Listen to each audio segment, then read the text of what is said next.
50 minutos depois do início do jogo do Mundial entre o Canadá e o Catar, no BC Place, em Vancouver, um elemento da equipa técnica canadiana virou-se para o árbitro e disse 5 palavras que explicam tudo o que acabara de acontecer naquele relvado. A perna dele está pendurada. Não era um comentador à procura de dramatismo. Não era um exagero em pânico nascido do calor do momento. Foi isso que um profissional treinado e experiente, membro da equipa técnica de uma seleção nacional, disse em voz alta, em tempo real, enquanto olhava para o que se estava a desenrolar à sua frente no relvado. Jesse Marsh, o selecionador do Canadá, viria depois a descrever o som na conferência de imprensa após o jogo. Podia ouvir-se os ossos a partir, disse aos jornalistas. Mesmo ali, à frente do banco, todos conseguimos ouvi-lo. Aquela frase ficou suspensa na sala durante um longo momento antes de alguém conseguir seguir em frente. O Canadá acabou por vencer esse jogo por 6-0. Jonathan David marcou um hat-trick, tornando-se o primeiro jogador de uma nação anfitriã a conseguir esse feito num Mundial desde o inglês Geoff Hurst, em 1966, e apenas o segundo jogador, juntamente com Lionel Messi, a marcar 3 golos num só jogo neste torneio em particular. Cille Larin abriu o marcador. Nathan Selicates acrescentou um livre direto que entrou depois de bater no poste e no braço do guarda-redes. Por qualquer critério objetivo, foi uma exibição de afirmação. A primeira vitória de sempre do Canadá num Mundial masculino. Uma noite histórica em casa. Uma equipa a apresentar-se ao mundo, a colocar-se à beira da fase, a eliminar diante dos seus próprios adeptos num BC Place esgotado. Mas esta manhã ninguém está a falar do resultado. Fala-se de Ismael Kone, do carrinho que o tirou do campo numa maca ao minuto 51. Dos cartões vermelhos, dos 2 bancos que explodiram um contra o outro com uma emoção crua, sem filtro, daquelas que o Mundial raramente produz fora de uma verdadeira final. E fala-se do que aconteceu 14 minutos depois de Kone deixar o relvado, quando um dos seus colegas correu diretamente para a linha lateral, apanhou uma camisola e a ergueu perante uma multidão que já estava de pé. Vamos percorrer exatamente o que aconteceu, porque este é um daqueles jogos em que a história tem muito pouco que ver com tática futebolística e quase tudo que ver com o que aconteceu a uma pessoa em particular e com a forma como as pessoas à sua volta responderam. Antes de mais, é preciso saber quem é realmente Ismael Kone, porque para compreender por que razão este momento atingiu o futebol canadiano da forma como atingiu, é preciso compreender o caminho que o levou até aquele relvado em Vancouver. Kone tem 24 anos.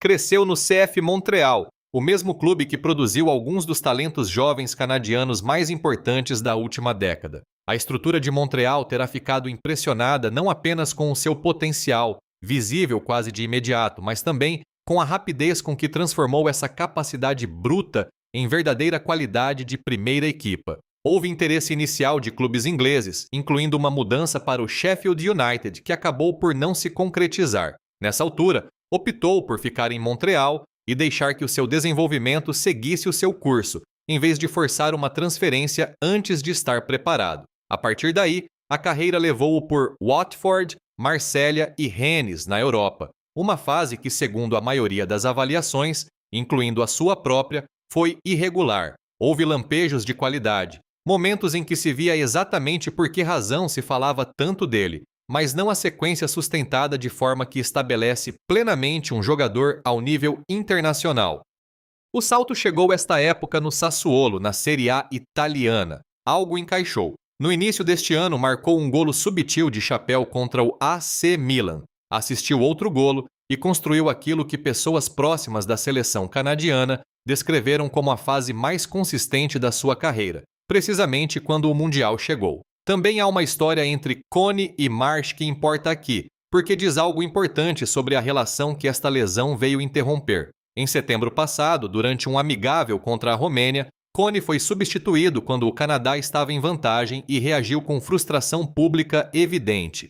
Dirigiu-se de forma intempestiva para o banco, respondeu na direção de Marsh e teve de ser fisicamente travado por um guarda-redes suplente. Foi o tipo de momento que poderia facilmente ter criado fricção duradoura entre um jovem jogador apaixonado e o seu treinador. Em vez disso, ambos disseram depois que tinham ultrapassado rapidamente o episódio.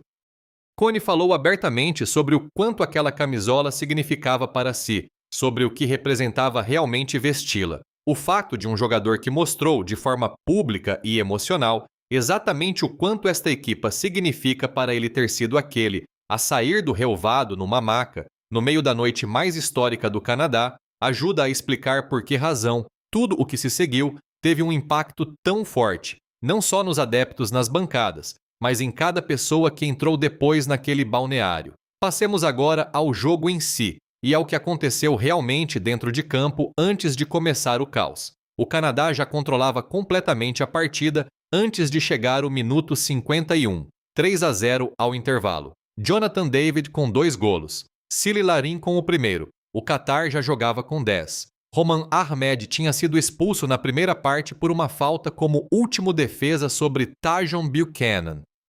Por todos os indicadores, estava a desenhar-se uma vitória ampla, exatamente como a tabela de forma sugeria que poderia acontecer. E então, Assim Madibo, do Qatar, entrou por trás sobre Connie. Connie acabara de passar a bola a um colega. A entrada chegou tarde, muito depois de a bola já ter seguido, apanhando-o por trás de uma forma que não lhe deu tempo para se preparar. Nenhuma hipótese de se proteger, nem sequer uma fração de segundo para antecipar o que estava prestes a acontecer. A reação de todos os jogadores no relvado contou a história antes de qualquer repetição ser necessária. O próprio Madibo levou quase de imediato as mãos à cabeça, o sinal universal de alguém que sabe no exato momento do contacto que algo correu muito mal. Os jogadores em campo começaram imediatamente a acenar para a linha lateral, pedindo a entrada da equipa médica, antes sequer de se juntarem à volta de Connie. Os jogadores canadianos correram para junto do colega.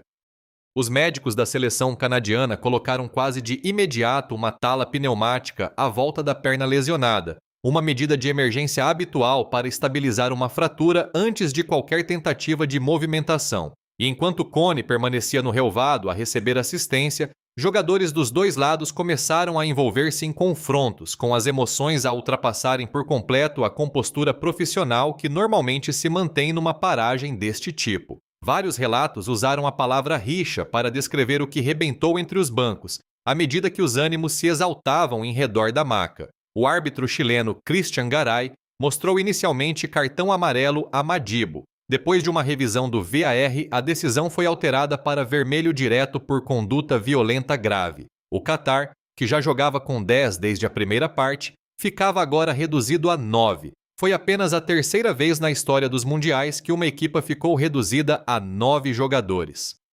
A Canada Soccer confirmou na manhã de sexta-feira que Connie tinha sido submetido durante a noite a uma cirurgia bem-sucedida para reparar fraturas na tíbia e no perônio, os 2 ossos da parte inferior da perna. Espera-se que recupere totalmente, afirmou a federação num comunicado oficial, mas falhará o resto do Mundial da FIFA de 2026. Segundo relatos amplamente divulgados por meios canadianos e pelo jornalista de transferências Fabrício Romano, o prazo de recuperação previsto situa-se entre 4 e 5 meses, o que significa que este torneio está quase certamente terminado para ele antes sequer de começarem as fases a eliminar. Os seus colegas estavam visivelmente perturbados ao verem a equipa médica trabalhar sobre ele no relvado. Stefano Eustáquio, um dos parceiros de Connie no meio-campo, falou depois em nome de todo o balneário. "Vamos sentir a falta dele", disse. "Ele tem aquele fator X de que a nossa equipa precisa mesmo."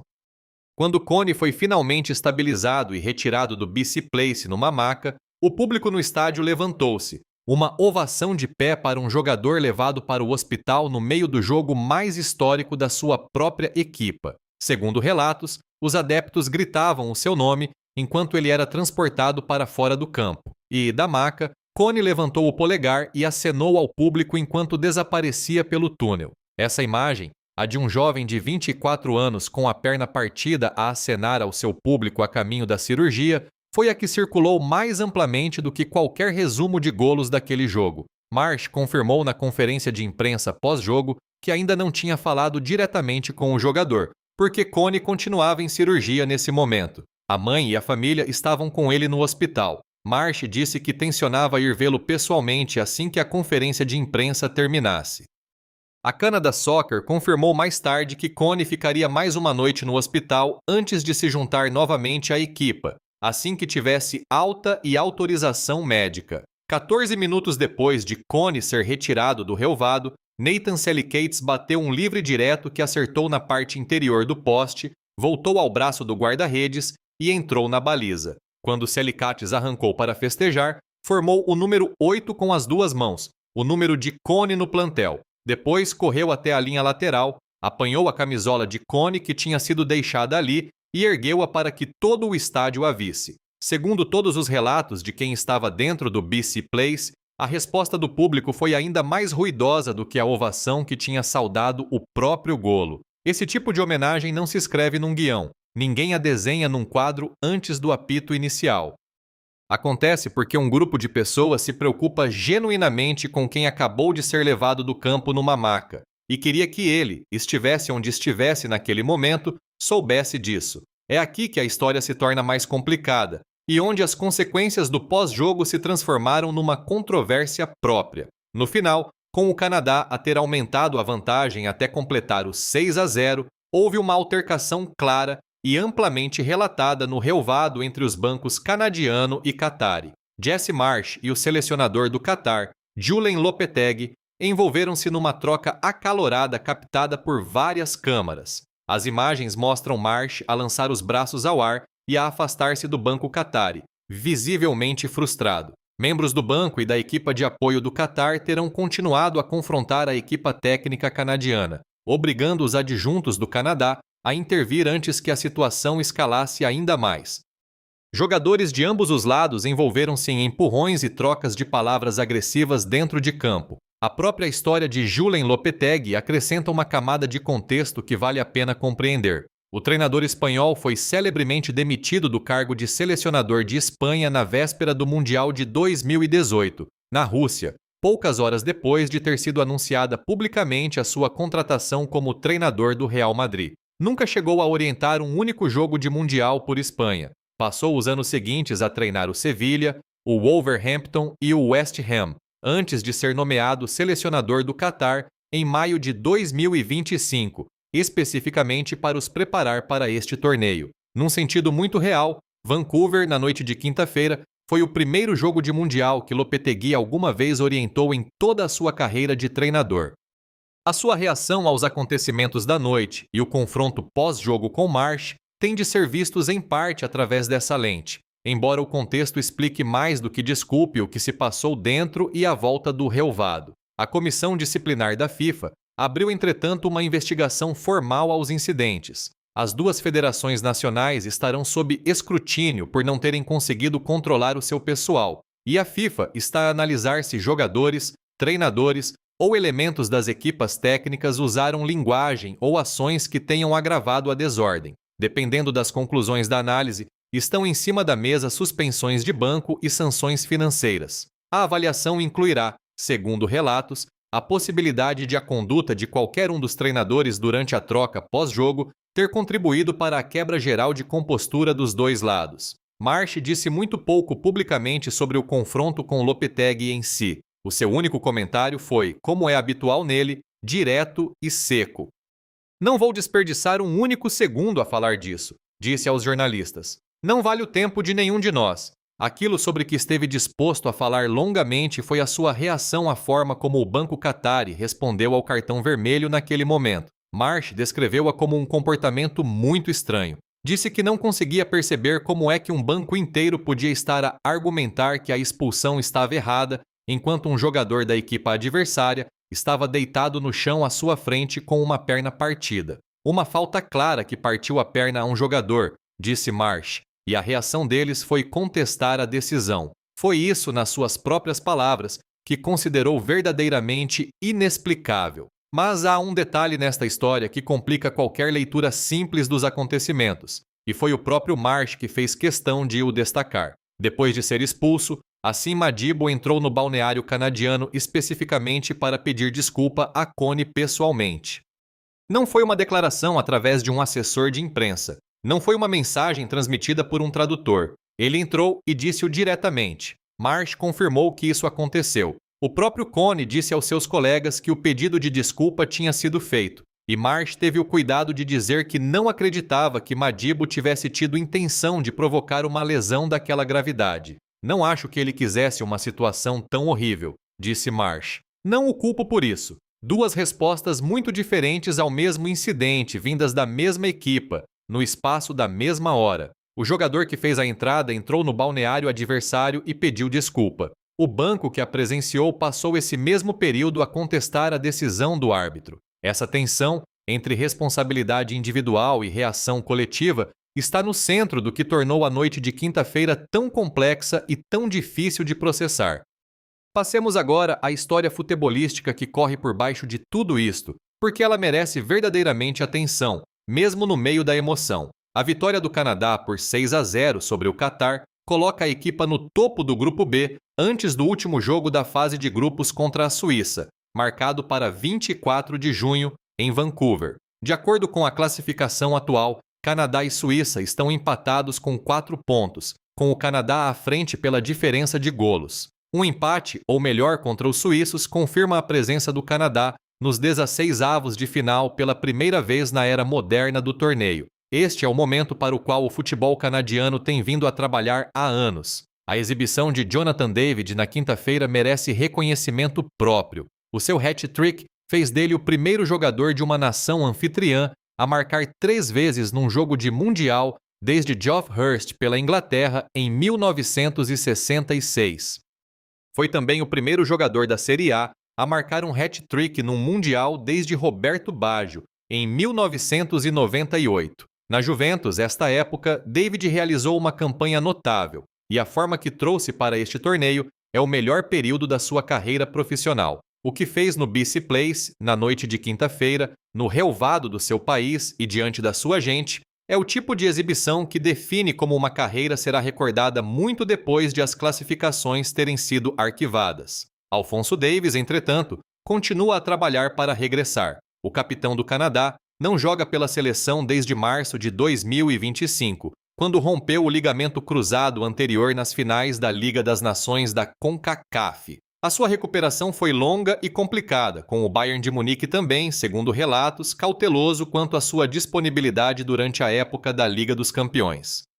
Depois surgiu uma lesão nos isquiotibiais durante a meia-final do Bayern contra o Paris Saint-Germain, que atrasou novamente o calendário. Marsh tem tido o cuidado de não pressionar publicamente o seu capitão para voltar antes de estar fisicamente preparado. Davies tem treinado de forma limitada e permanece no protocolo de regresso à competição antes do jogo com a Suíça. A possibilidade de jogar em 24 de junho continua realmente incerta, amanhã de sexta-feira. O contexto mais amplo deste torneio também importa. Os Estados Unidos, o Canadá e o México coorganizam este Mundial, a primeira vez que 3 nações partilham essa responsabilidade na história da competição, e o primeiro torneio a contar com 48 equipas em vez de 32. Para o Canadá em particular, isto não se resume a qualificar-se para as fases a eliminar.